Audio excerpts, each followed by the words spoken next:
Assalamualaikum warahmatullahi wabarakatuh.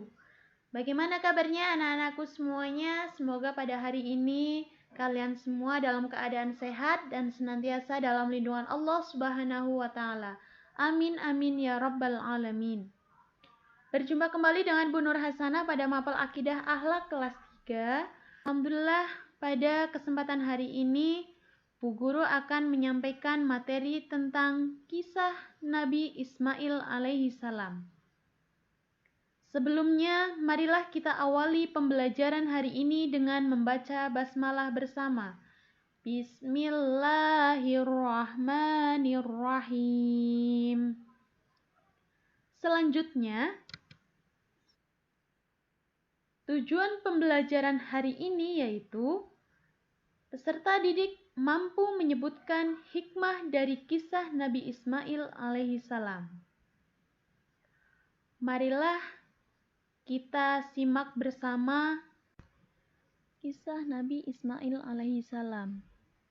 Nabi Ismail alaihi salam adalah putra Nabi Ibrahim alaihi salam bersama istri beliau yaitu Siti Hajar.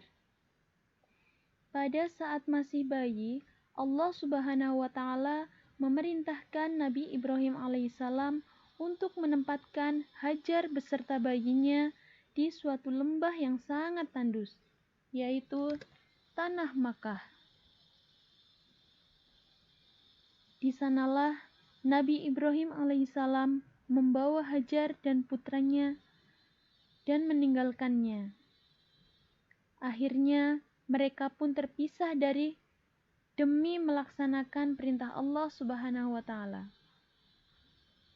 Ismail alaihissalam hidup bersama ibunya di tempat yang tandus. Tidak ada pepohonan, makanan, bahkan tidak ada minuman atau air sedikit pun. Kebingungan pun bertambah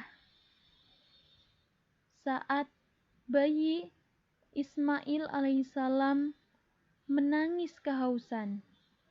Sedangkan perbekalan yang dibawa oleh Hajar habis.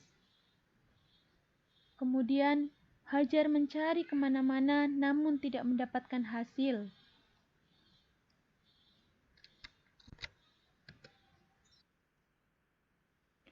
Siti Hajar berlari menuju Bukit Sofa sampai Marwah. Ia mencari air. Ketika berada di Bukit Sofa, ia nampak melihat air di Marwah. Akan tetapi, ketika didekati, air pun tidak ada. Kemudian, dari Marwah, Siti Hajar pun melihat seperti ada air di Bukit Sofa. Akan tetapi, ketika ia dekati, ternyata air pun tidak ada. Hal itu ia lakukan berulang-ulang sampai 7 kali. Berkat kesabaran dan doa Siti Hajar, akhirnya Allah Subhanahu wa taala mengutus malaikat Jibril untuk menyuruh Ismail yang masih bayi menjejakkan kakinya ke pasir.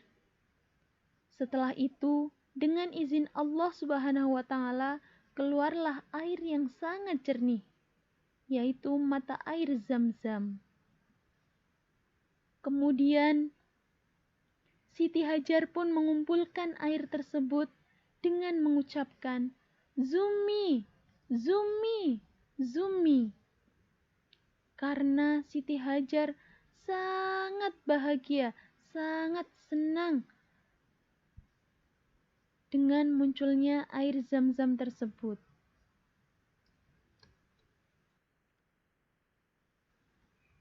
Kemudian, kerinduan Nabi Ibrahim alaihissalam kepada putra kesayangannya sepertinya akan terobati. Karena Nabi Ibrahim alaihissalam telah menyelesaikan tugasnya dan akan pulang untuk kembali bersama anak dan istrinya. Setelah bertahun-tahun berpisah, akhirnya Nabi Ibrahim alaihissalam bisa bertemu dengan keluarganya di sebuah tempat yang sekarang diberi nama dengan Padang Arafah. Setelah melepaskan lelah, mereka melakukan perjalanan pulang menuju ke Mekah. Di tengah perjalanan, mereka beristirahat dan tidur sejenak di Musdalifah.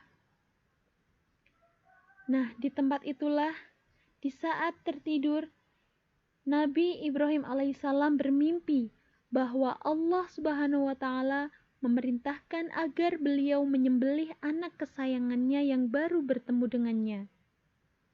Kemudian, berita itu pun disampaikan kepada Nabi Ismail alaihissalam. Hai anakku, aku bermimpi. Dalam tidurku diperintahkan Allah Subhanahu wa Ta'ala untuk menyembelihmu. Sebagai anak yang berbakti kepada orang tua maupun kepada Tuhannya, dengan tanpa ragu-ragu, Nabi Ismail menjawab, "Wahai ayahku, laksanakan apa yang Allah perintahkan. Insya Allah aku termasuk orang yang tabah menjalaninya." Mendengar jawaban tersebut, Nabi Ibrahim alaihissalam langsung memeluk Nabi Ismail alaihissalam karena merasa terharu mempunyai anak yang taat kepada Allah Subhanahu wa Ta'ala dan patuh kepada orang tuanya.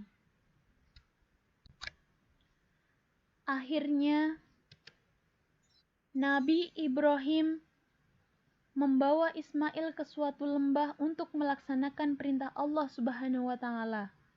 Di tengah perjalanan, ia dihadang iblis, menyuruh Ibrahim untuk mengurungkan niatnya untuk menyembelih putra kesayangannya. Akan tetapi, Nabi Ibrahim tetap melaksanakan perintah Allah Subhanahu wa Ta'ala. Pada saat proses itu dilaksanakan, terjadilah suatu keajaiban, yaitu Nabi Ismail diganti oleh Allah Subhanahu wa Ta'ala dengan seekor domba yang sangat besar. Nabi Ibrahim dan Ismail putranya sangat bersyukur kepada Allah Subhanahu wa Ta'ala dan membawa domba tersebut untuk dibagi-bagikan dagingnya kepada masyarakat. Allah Subhanahu wa Ta'ala berfirman dalam Quran surat As-Saffat ayat 107 yang berbunyi, "Wa fadainahu bidzibhin 'adzim", yang artinya, dan kami tebus anak itu dengan seekor sembelihan yang besar. Setelah Ismail menginjak usia dewasa, Nabi Ibrahim alaihissalam mendapat perintah dari Allah Subhanahu wa Ta'ala untuk membangun sebuah Ka'bah. Setelah membangun Ka'bah tinggi, Nabi Ibrahim alaihissalam menyuruh Ismail untuk mencarikan batu sebagai pijakan. Pijakan kaki Nabi Ibrahim alaihissalam itulah yang sampai sekarang masih dapat disaksikan di sekitar bangunan Ka'bah. Selesai membangun Ka'bah, Nabi Ibrahim alaihissalam berdoa,